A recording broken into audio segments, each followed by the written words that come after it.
Hello, good morning, good afternoon, good evening, wherever you're watching from. I hope you are doing great and I hope your week is going well. Now, Nelly and I we are on another interesting topic today. But before we start, I would just like to ask you a quick question. Have you ever wanted to talk openly with your child, but the words wouldn't just come? I've been there so many times. And maybe the conversation felt awkward, or maybe, your child just shuts down, or maybe you are just worried about saying the wrong thing. The truth is that many parents, just like myself and Nelly as well, we struggle to communicate openly with our children. Not because we don't care, and not because maybe we don't know, sometimes we don't want to have that conversation, but because there is something deeper that often gets in the way.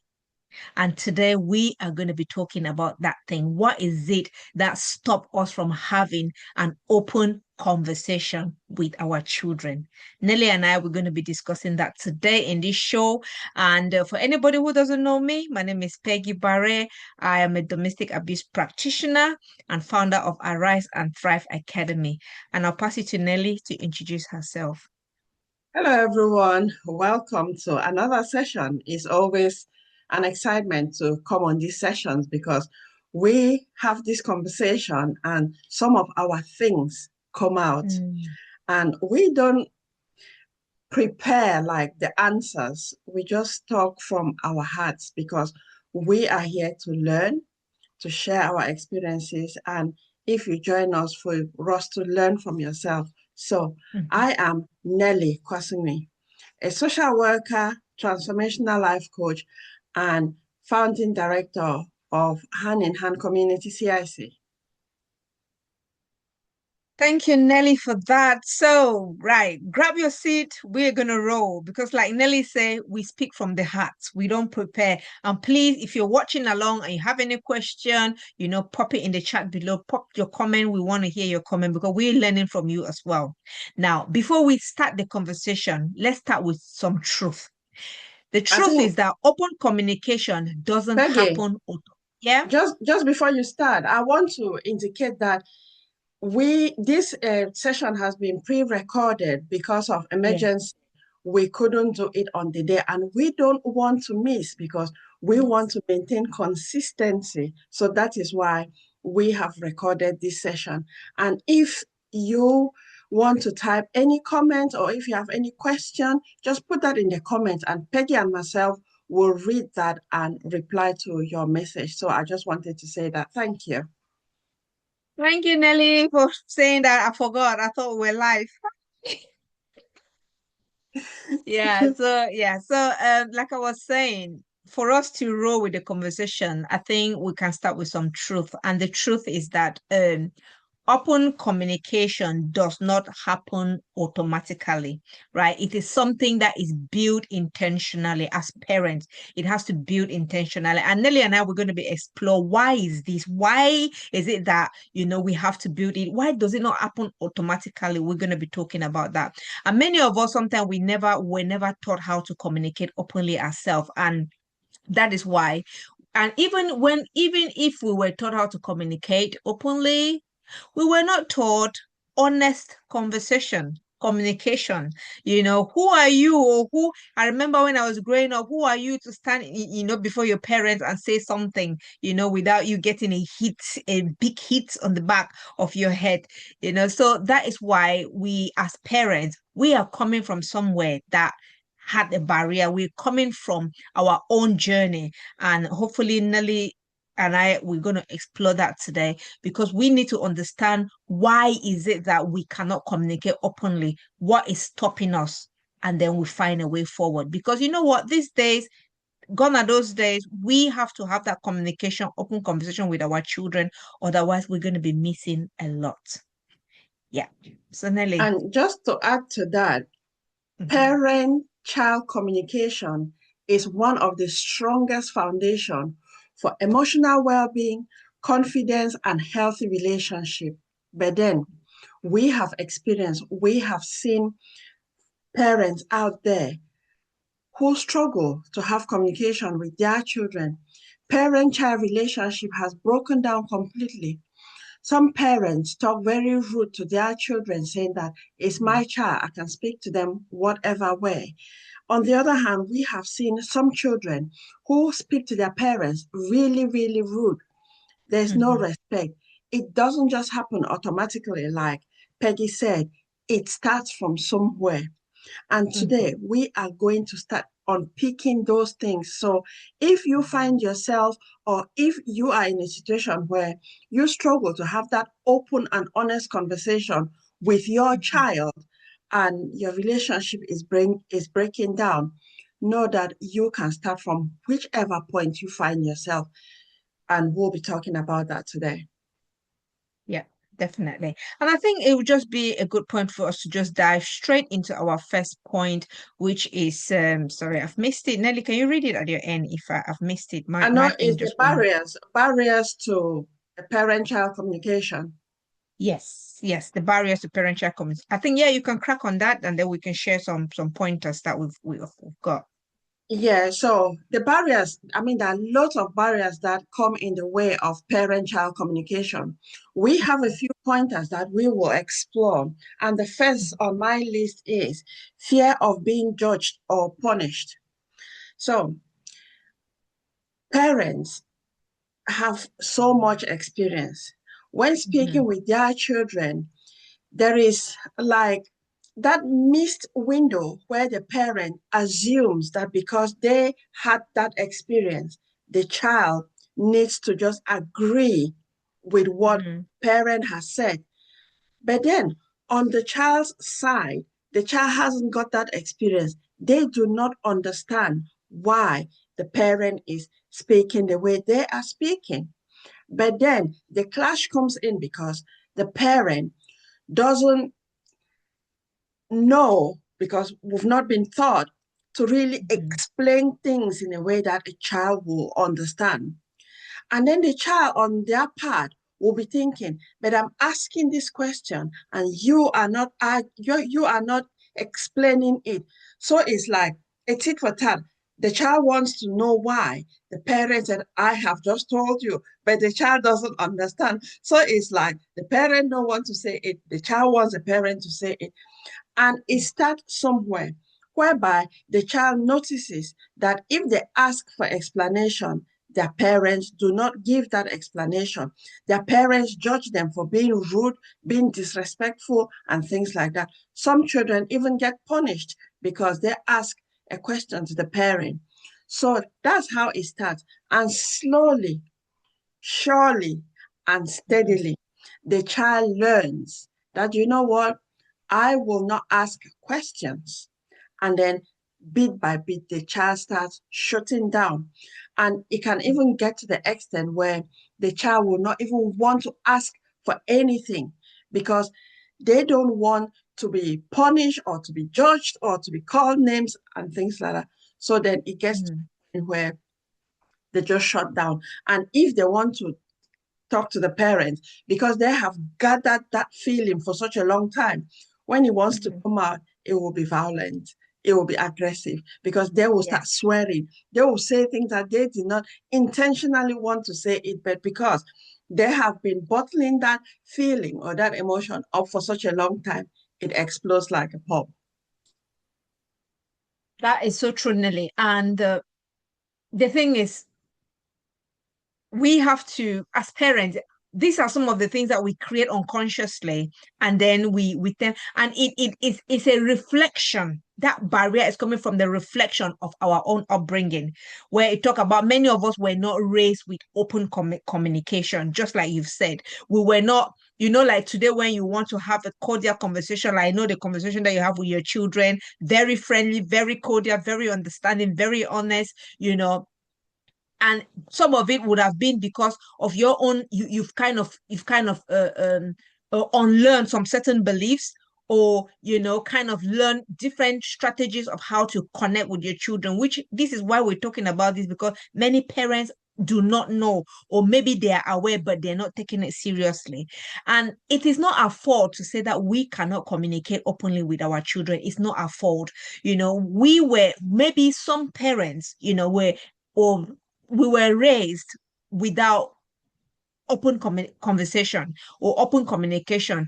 And in our head, we have one thing is, you know, I don't know. I, most of my where I grew up and most of my parents, what they will say is that, if they tell you that go and do this thing and you say why, just like you said, Nelly, and they'll just say because I say so. And this is what we grew up with, because I say so. And then some parent children grew up in homes where children are to be seen, not heard, right? And that is the belief, because it's all about the belief that we carry from our childhood. And sometimes avoiding emotional conversation is a key, because some parents will not want to talk about anything concerning emotion with their children. And just like you said again, we grow up with the belief that punishment is better than explanation, right? I'll punish you for this without actually explaining what that child is asking from you. And like you said, it's so, so important, because if we don't, first of all, go back into our own belief and go back into this head and start reflecting that, hang on, what environment did I grow up with? Did I grow up in an environment that had open communication? If not, what is it that I can do differently? Because trust me, until you reframe that mind and actually unlearn those beliefs, it's going to be a barrier. And sometimes you'll be asking yourself, why am I this way? You are this way maybe because that belief is still stuck in your head, and we need to unlearn that belief, before we can proceed. So yeah, so that's just one point I just wanted to talk about, that child, our own upbringing. Yeah. Yeah. And you said something there that's the way, I mean, a lot of parents, depending on how they were parented. But I think Mm-hmm. we've got to an age where we are realizing that our parents, I mean, they did their best. It's not Yeah. blaming any parent. Our parents did their best and their parents did their best. But because of evolution, things are changing, which is why Mm-hmm. now we are realizing that some of the aspects in our upbringing were not right. For instance, just today, I was speaking with someone about safeguarding, and I was like, Mm. if we knew about, or if there was the talk around safeguarding when we were growing up, probably most of us would have ended up in care because, but it's not that our parents were, I mean, it was just the norm at the time. Yeah. But then it's because of the evolution now. There are so many safeguarding things and there are so many safeguarding issues that reflecting back, we would notice that, oh, that was a safeguarding issue. That was a safeguarding issue. But then now that we are at this level that we are at, we have we are exposed to a lot of materials, information, videos, whatever that will Mm-hmm. help us to learn. And one main thing is for you to start realizing that you want to do things in a different way. It starts by Mm-hmm. self-awareness, like the question that Peggy asked. Someone might not, I mean, they will say, I was parented that way. That is how I must Yeah. parent my child. That one, Mm. just hearing someone say that, it is clear that that person has no level of self-awareness Yeah. before start reframing the beliefs that they have. So it's for us to start questioning yourself. Why are you behaving the way you are behaving? Where did it Mm-hmm. come from? How did you feel when you were treated that way? Because those are the kind of questions that will lead you to start unpicking to increase your self-awareness on your behavior. Because a lot of the times people say they want to change without digging to understand where that comes from. They might Mm-hmm. just change that habit, but unfortunately, it will last only for a short while and then it will Yeah. come back because they haven't done that deep, that deeper understanding of where that came from to reframe the Yeah. belief. Yeah, definitely. Definitely. And another point on that is the fear of saying the wrong thing. Nelly, we are in a technological world, which whether we like it or not, our kids they know, some of them, they know far even above what than we know in terms of, so again, sometimes we parents are kind of, and this is what we're talking about this before, is about getting to that point where you as a parent, you need to first of all kind of develop your own confidence. You say, you know what, I need to be confident to have this conversation with my child. Because if you are fearful that you're going to say the wrong thing, sometimes children are not children children sometimes are not looking for perfect answers. They are just looking for that willingness that mommy or daddy is willing to have a conversation. And sometimes I always say, if we are not aware, or if they ask us a question and we don't know the answer, there is nothing wrong to say, no, I'm going to think about it and come back to you, and especially I'm speaking this especially because I've spoken to a lot of survivors of domestic abuse, Nelly, where that point where you that stage where children are in the middle, and then both parents are trying to please the children, right? And you don't know where to draw the line, because you're feeling that if I want to discipline this child, the other parents will use it against me. You understand? So you're caught up in the middle. And then this is where the parents are worried, especially if they're raising children who are kind of teenagers. They're worried that they don't want to say something and make it worse. What if I don't answer the question right? What if I don't say the right thing? What if I say something that maybe contradicts the other person, or if I say something and then it's used against me? So you see that dilemma. They're caught up in that dilemma where they don't even know how to have a conversation with their child because of the fear of saying the wrong thing, or triggering some emotions that are not are not called for. So this is why it is very, very important that, and then we're going to talk about strategies soon. At least now we're just talking about what are the barriers. So again, that barrier of that fear of saying the wrong thing. But what I always say is that at the end of the day, a child is not looking for perfect answer. The child is just looking just for the listening ear. Just like Nelly, you said sometimes that sometimes children, even if you don't have something to say, just listen. Just listen, because maybe that's just what the child wants. And even if you don't respond, just give a hug, a big hug. I've learned that a big hug, that in itself is a response. So yeah. Yeah, so just to add to what you've said, sometimes it's not even sometimes, most of the times we lack the emotional safety. And Peggy Mhm. has just talked about some of the ways that we can bridge that gap. Just give a listening ear. Yeah. Just listen, even if you don't have the answer.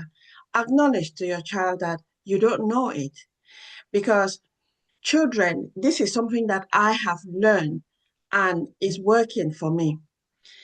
Like the first time when I told my children, and I was like, I don't know that. They were really surprised that, oh, mom, at your age, you don't know that. I'm like, yeah, I don't know it.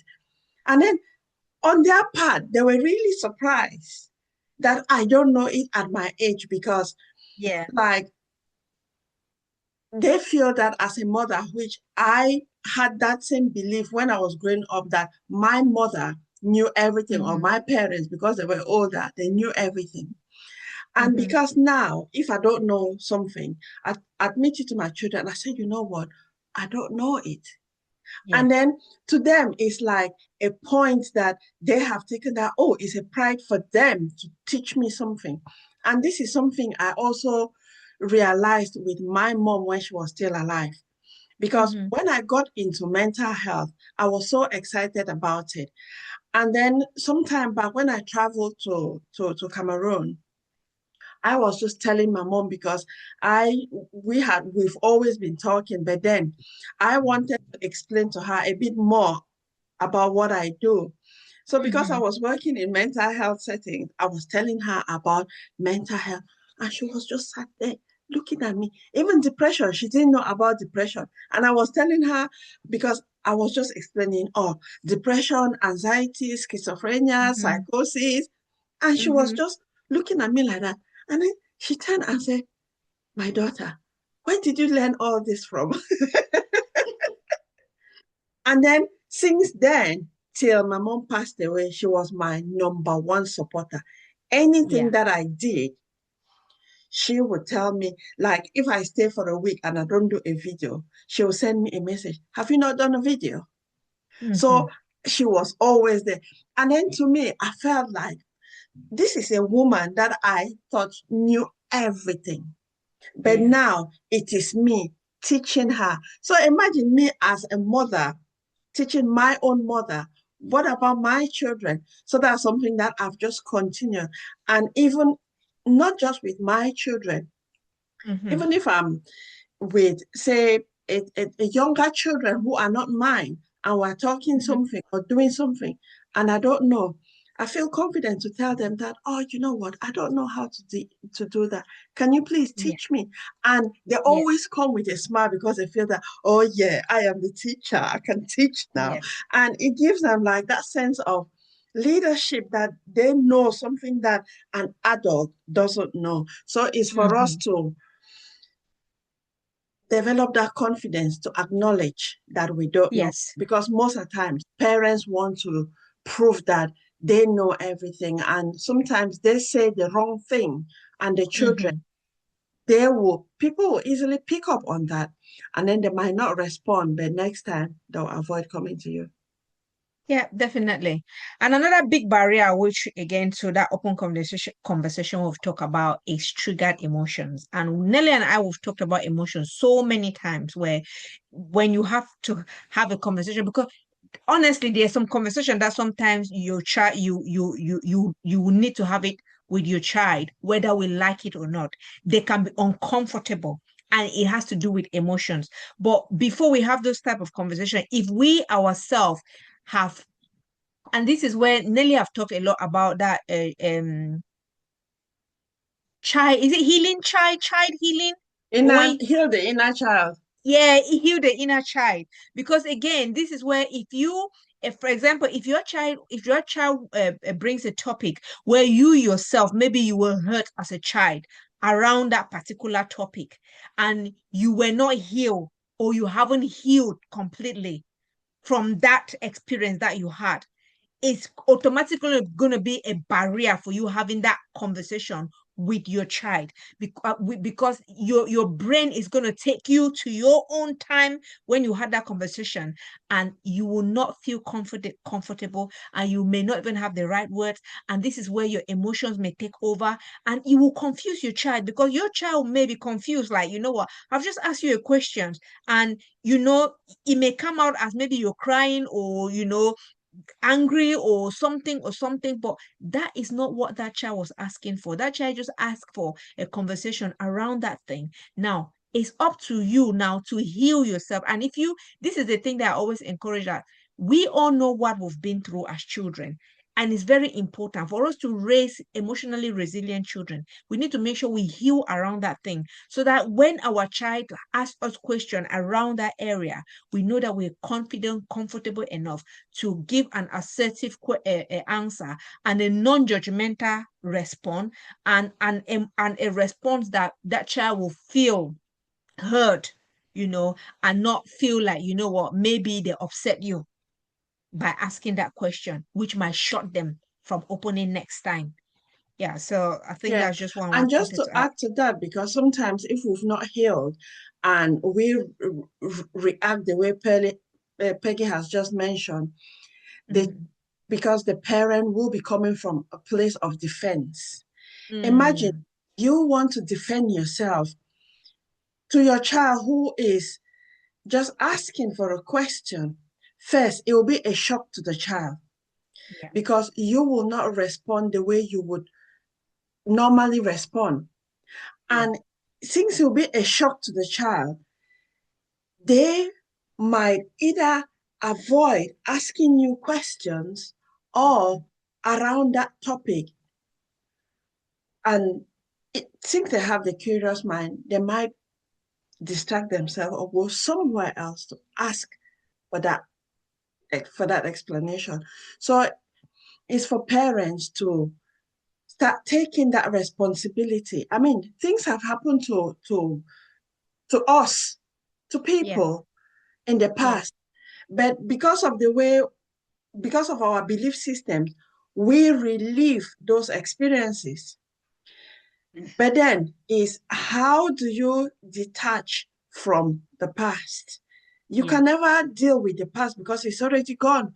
But Mm-hmm. unfortunately, majority of people mentally still live in the past, which is why you will see an adult of 50, 60 years, but still they still have tantrums of like 5 years old because mentally they are still that 5 year old. And that's where you talked about the inner child. That is where the inner Mm-hmm. child comes in because internally that adult who is 50 or 60 years old, or whatever age they are, in their heads, they are still that 50, they are still that 5 year old.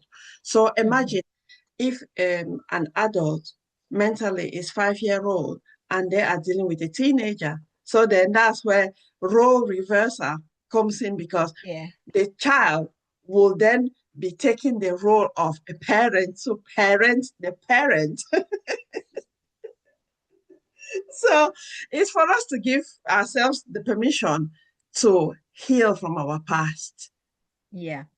Definitely. I think the first point that we're discussing actually link with our second objective. We talk about how fear, judgment, lifestyle, and all that, distance affect conversation, which again we are already answering that because one of the point that I just wanted to talk about was the busy life that leave little space for communication. That is a barrier, and that is a massive one, Nelly, today. Come on, as parents, we've got everything on our plate. You've got your work, you've got this, you've got house chores, you've got your own personal life to run, you've got commitment, and you come back home most of the time. I can put my hands up 100, in fact, 99.9 times that if I don't intentionally say that I'm going to allocate time for conversation, Nelly, most of the time as I'm coming in, and you kids sometimes they'll always want to tell you something when you are just at that point that you're doing something urgently. That is when they want to have that conversation. In your mind already, you're already thinking about something. And most of the time, like in fact, like today, I came back and my son is doing a work experience this week and he was working with us with our cleaning company. And I came back. When you come back home and you just want to sit down, say let me just have that cup of tea, just wind down, that is when the whole long list is coming. And most of the time, and this is where Nelly, you've talked about emotions a lot of time, because this is the moment, that is the moment where if you're not careful, your emotions take over. Because you either scream or you either tell them that, just get out, I'm tired, but that is the moment where, again, if you don't delay the conversation, you're not going to have a healthy conversation because you're just going to be answering from tiredness, you're exhausted, your brain is not at it, and it is always okay to tell that child that, what, this is not the right time for the conversation. We'll talk about it later. So yes, busy lifestyle can be a massive barrier. Nelly, I don't know whether you got some point on Yeah, that that topic. last part that you talked about is a practical step to dealing with it. Because even Mhm. myself, sometimes when, I mean, the children, it's like they just pick the wrong time to Yeah. say whatever they want to say. Mhm. Sometimes I will ask, is this very urgent? Must I hear it right now? And I always Mhm. give the reason why. I say, you know what? I don't have the mental space. I don't Yeah. want you to waste your energy explaining something to me when I will not even understand. Can Mhm. we talk about it another time? If it's an emergency, we can talk about it. But if it's not an emergency, it can wait. I say because I want to understand what you are talking about and not just hear you Mhm. talk when I will not even understand. Yeah. So it's Yeah. Yeah, yeah, it's very and important. parent, yeah, and parents should not feel. And again, Nelly, sometimes you feel like parents, we feel like we're pressured, like we must respond, and we feel like guilt that if you don't respond, you feel like you're letting your child down or you're not having a conversation. But we forget to know that our children sometimes they don't understand because we haven't really explained to them, and we haven't really explained to them how we feel. There are days that Nelly, I've come into this house when I open that door and my son wants to bring that, I just tell, what, I don't want to stop. I'll just say, what, I'm tired. I don't want to. let's talk later.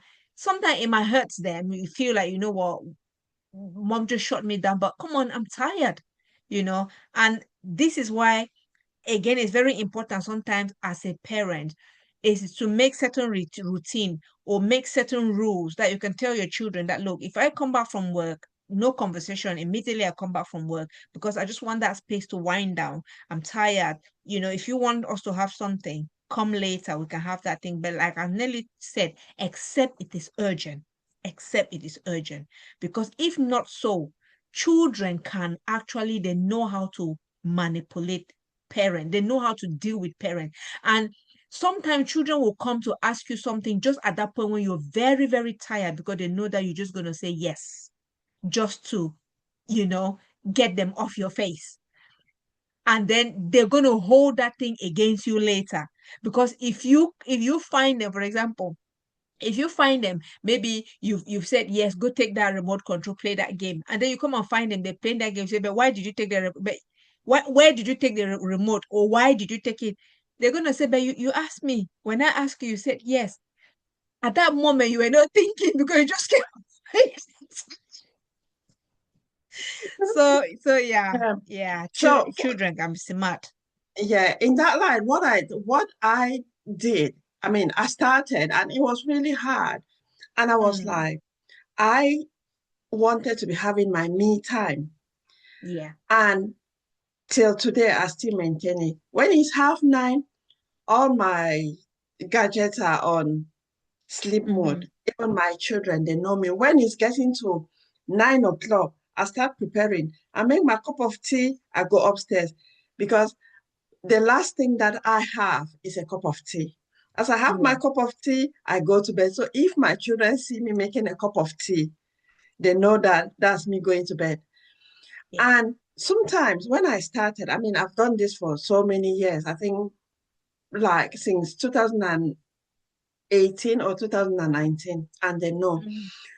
Sometimes it will be that time that they want to come and have conversations. And I'll tell them, I say, listen, if it's an emergency, I will come. But if it's not an emergency, do not disturb. So it's taken a long time, and now they are understanding.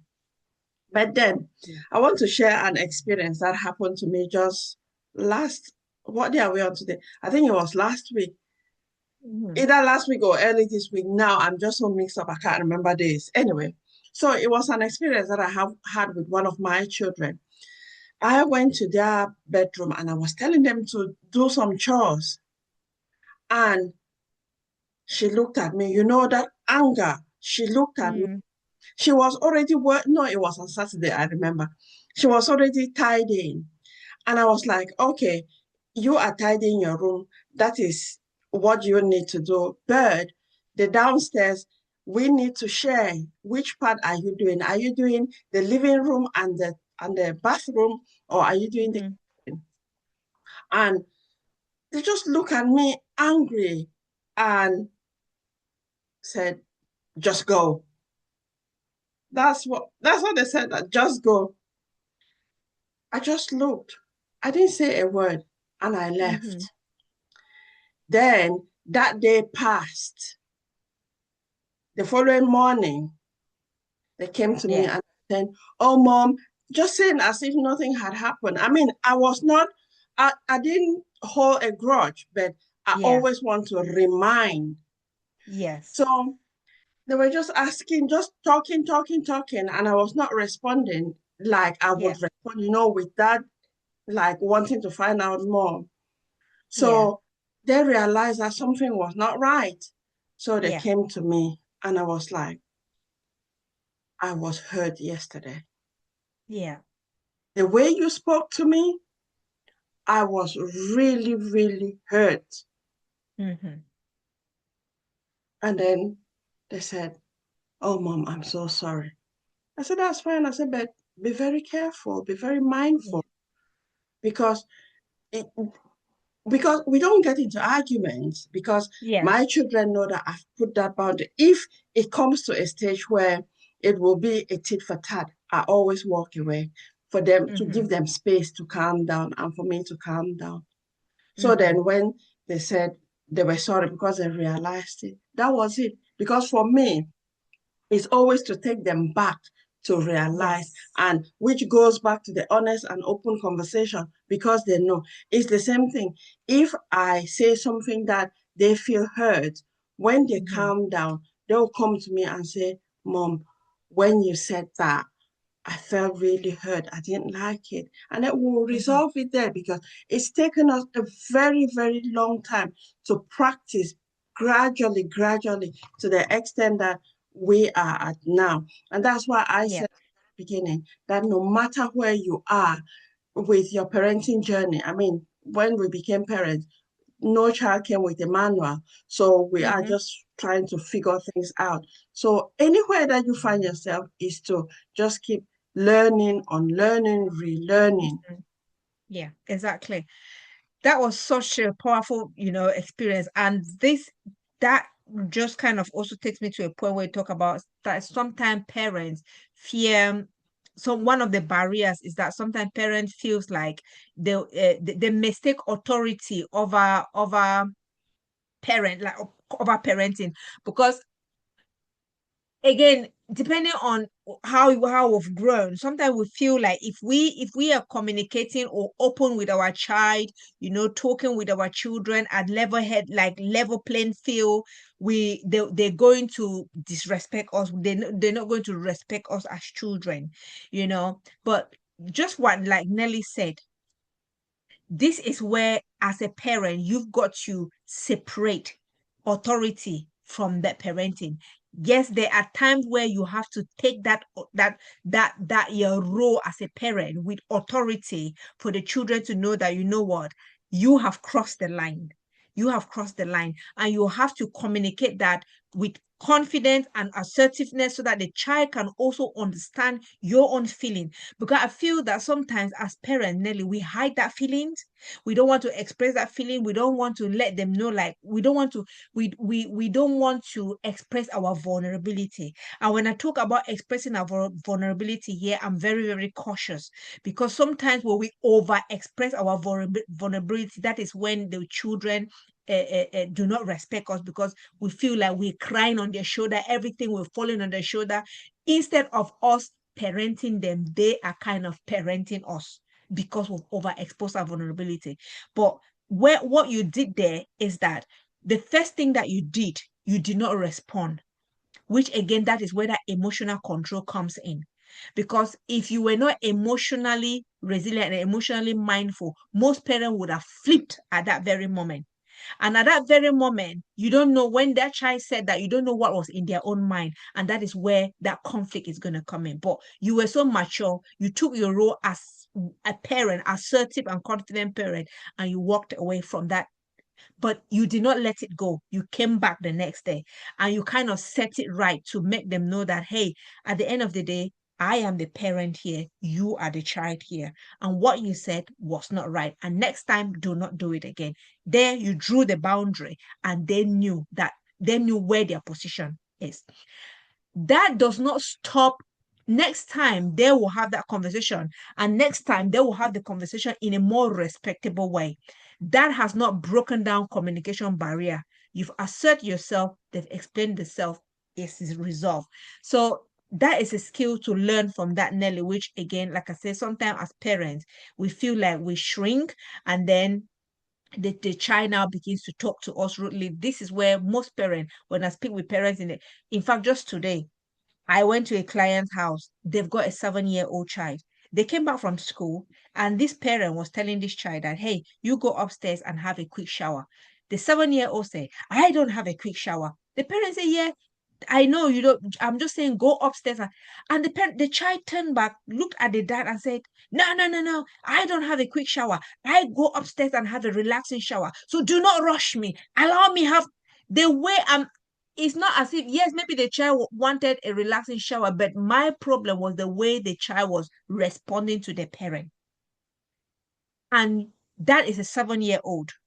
And this is where you're thinking, if you don't set it straight away from that now, and you leave it to continue that way, yes, the child may have their right to say, you know what, I'm not going to have a quick shower. I'm going to have a relaxing shower. But what is the tone that you're communicating, telling your parent. So these are some of the things that, and down the line, these are some of the things that may make the parent worried now what to say to the child. And sometimes the child may not want to open up because they don't know how the parent is going to react. Yeah, Yeah. yeah. That example that you've shared, I mean, I've seen it is really, really common. But then just thinking that children come as a blank slate, Mm, so they learn. yeah. You witnessed that, but you don't know how the parent communicates with that child. Yeah. So which is obvious that that child has learned it from somewhere, which Mm, most probably will be from the parent. Though it is coming across that way, but then the mm-hmm. parent can still take back their powers because it's already clear that the Yeah. parent, I mean, a child at 7 years old, if they're speaking that way to their parent, you Mm-hmm. don't know how the parent has been dealing with their issue, which to me suggests that the Yeah. parent too probably is taking themselves to that even lower than the child's level, which is why the Yeah. child is talking the way they are talking and are having to and fro uh, Mm-hmm. talks, which is And not that just takes appropriate. me to something. That just takes me, you rightly said something then, Nelly. That just takes me, it reminds me, there was one time when I was having a conversation with this same parent, and this parent told me, because I think they're parenting, they have 50-50 custody of the child. The child stays with the mom and they stays with the dad. But then it feels as if they're conflicting because it seems that their parenting styles are different and there's conflict anyway. But one thing that the parent, this is a dad, the dad told me that the way he interacts with the child, he interacts with his son as an adult. I didn't understand that. He interacts with the child as an adult, meaning that if the child, he tells the child, if the child, he tells the, he treats the child like an adult, like he have like a conversation with the, like if the child does something, he kind of he doesn't shout at the child, but he will sit the child down and then he talks to the child as an adult. I did not get it. I didn't really get it, But anyway, I just said at the end of the day, you know what? Is to have a rapport. If you can have a good parent-child relationship, that is what is matters. But whether a parent treats a child like an adult, which is just a child, that is the discussion of another day, which I did not Yeah, understand. just hearing what you've said and just thinking from the cases that I've worked on, this is seemingly that the parent is feeding this child with a lot of his experience, Mm, which is where, because what you said, the child said there was a very adult language that mm-hmm, the child used, which mm-hmm. that's something that we look into. That this child is saying this, where did they hear from? So Yeah. you saying that the parents says they talk with their child as an adult, to me, I just feel that this parent is talking about his experience to this child, not in an age appropriate way, but in a Mm, way that he will communicate it to an adult. And this is where you have this mismatch because the child is just a 7 year old, but then he knows about a lot of adult issues. yeah. They don't have that experience, they don't have that development to understand things. And then on the other hand, the parent, on the other hand, might be stuck at a very earlier age than the Yeah. 7 year old, Yeah. which makes it Yeah. really, really complicated. It is. It is. So yeah, and another thing that I just want to add before we wrap up onto the other third point, which I think we've already covered our point, first and the second. So the third one, we're going to be talking about practical ways to build trust, emotional safety, and stronger parent-child relationship, which I think we've mentioned some of them already. But Yeah, so Nelly, I don't know whether you have some points there, and then I've got a few here as well. Yeah, I've got listen without fixing immediately because sometimes parents are fond of when they hear that a child has done something wrong, they want to fix it immediately. Do this instead. But we are hearing that that one, the quick fixes doesn't work. Is Yeah, to accept whatever the child has done, point out their mistakes, and help them to figure out the wrong thing. Don't yeah, just rush in there to say, do it this way, because will not allow our children to make those mistakes, learn from those mistakes, and become independent. And in a hmm, way, it will break down the communication barriers because it will lead to, I'm sure we talked about lying, whereby if a child does something wrong, because they know hmm, that parents will react in a way that they don't like it, they will tell a lie to please the parent when they know, when the children know fully well that what they are saying is not the truth. yeah, absolutely. Yeah, and another point is stay calm when they share difficult things or difficult stuff. And I think this is the most difficult, that sometimes our children will come to us to share some very, very emotional kind of experience. And the first thing, like we already mentioned, if you have got your own, maybe you encountered or had that experience as a child, if you've not healed, the first reaction will be a very negative reaction, and you're going to be saying that from the standpoint of judgment, or you kind of, very, very defensive. So it's very important that no matter what, whether you've been, you kind of experienced that same thing that that child is sharing or not, whatever conversation they bring in, learn to stay calm and listen. As parents, sometimes listening is even more powerful. That listen, understand before you even respond. And on the back of that, I just want to also share that there's sometimes that parent, Nelly, when you speak to parents, and you get the feeling that if I was let me take, for example, you've got a teenage girl, your daughter, that maybe wants to get into a relationship, and then, as a child, that maybe your own childhood, your own teenagehood was kind of a little bit messed up, and then your daughter come to you for an advice. The first thing that sometimes that judgment and that guilt stands in the way. You kind of pull that barrier, that guilt, like thinking that who am I to actually advise my child when my child knows that, maybe I was a messed up mom, I did this, I did that, I did that. That is a barrier that you're blocking from having a conversation with your child. If your child has actually honored you as a parent to come to have a conversation with you, then they're not seeing that messed up mom. They're not seeing that they're not seeing your past.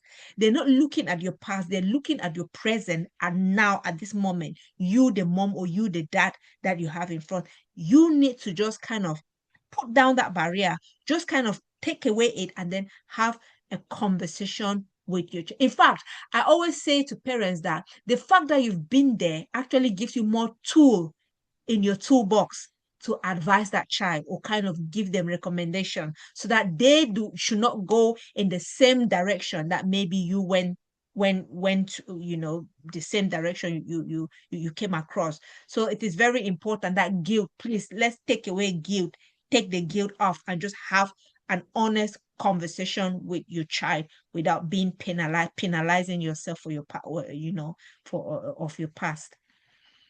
Just to add to that, I mean, that's really powerful because, yes, our past has gone. Mm, Most of the times, we are stuck thinking, ruminating about the past.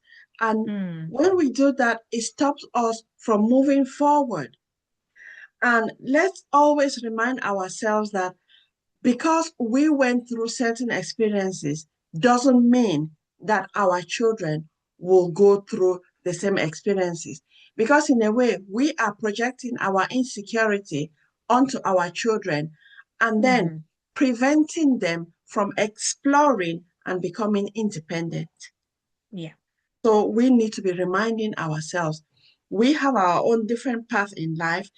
Each Mm-hmm. individual has their own different path in life. It's for us as parents to guide our children, but know that our path will not be the same as that of our children.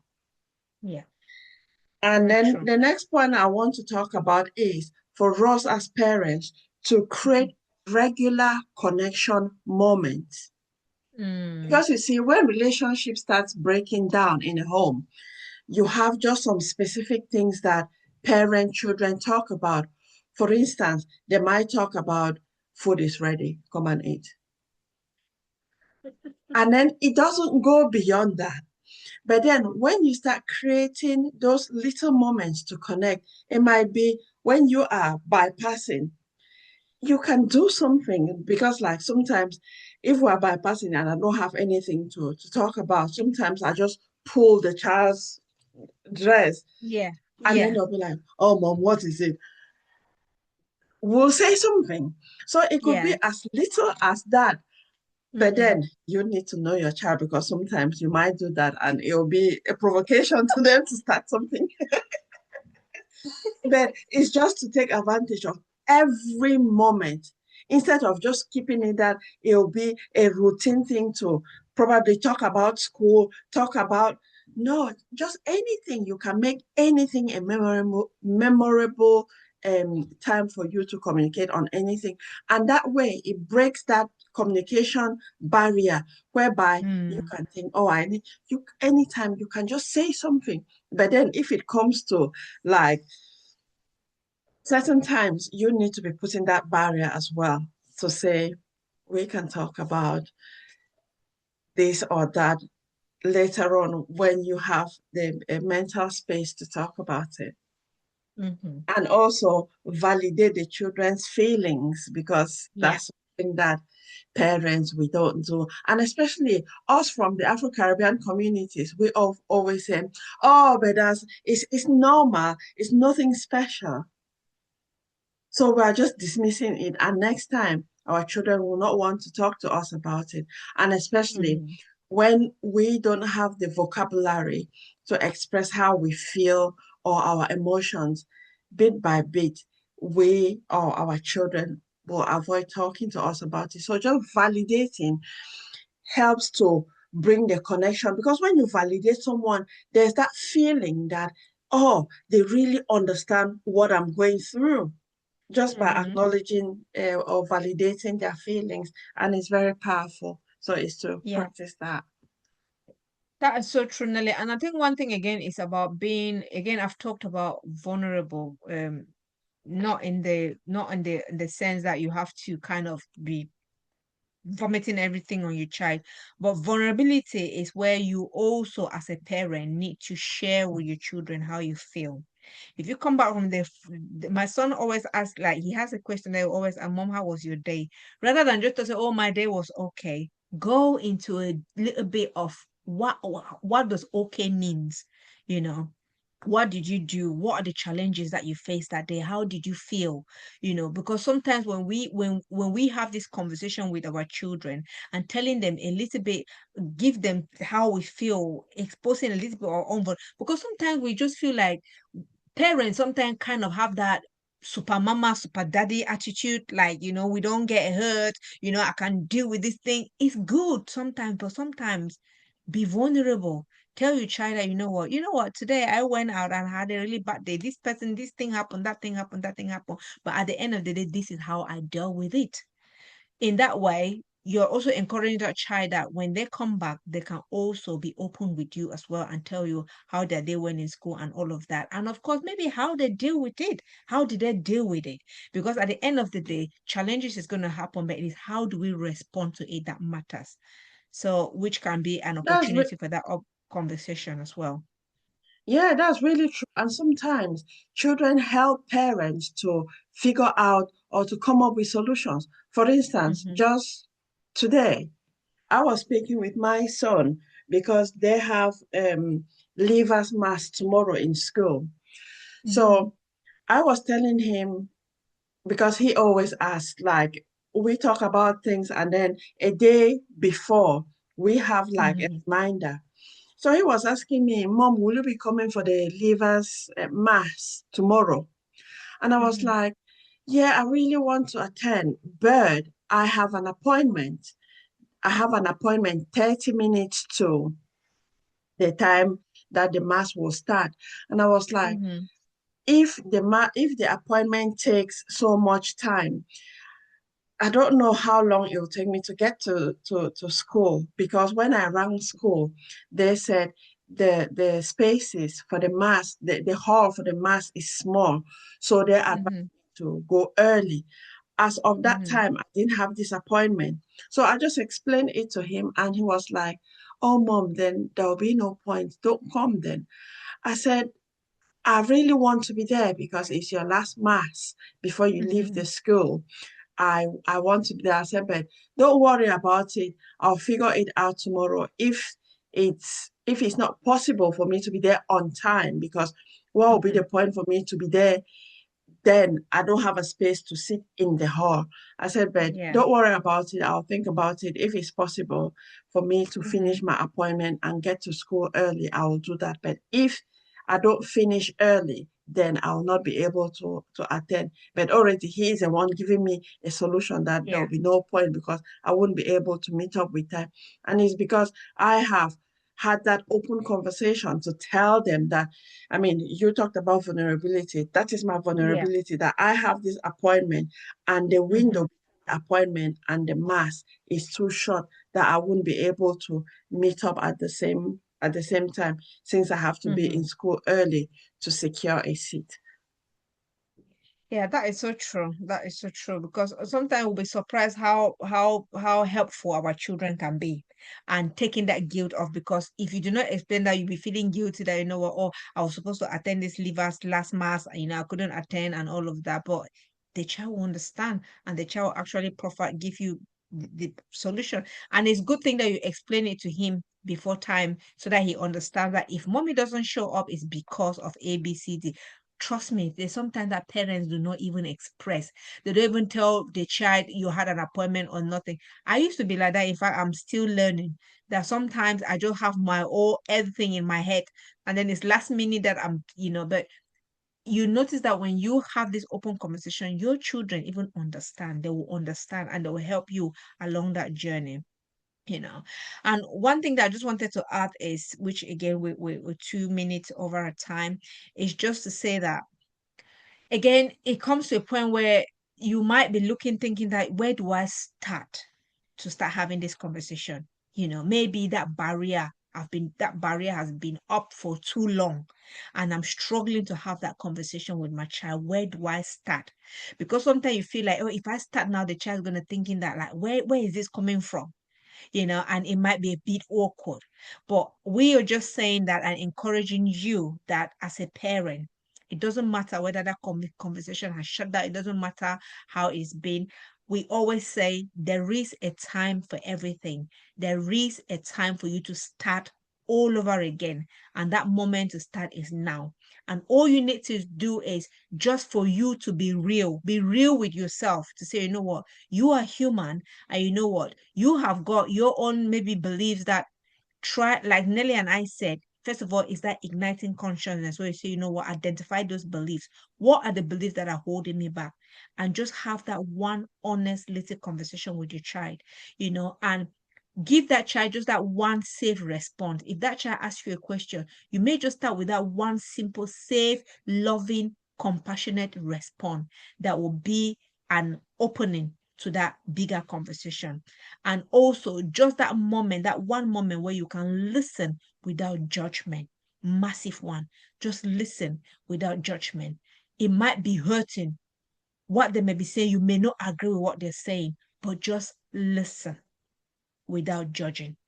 And Yeah, if you don't have anything to say, don't say anything, because your silence as well is a massive response, that your child may be looking for.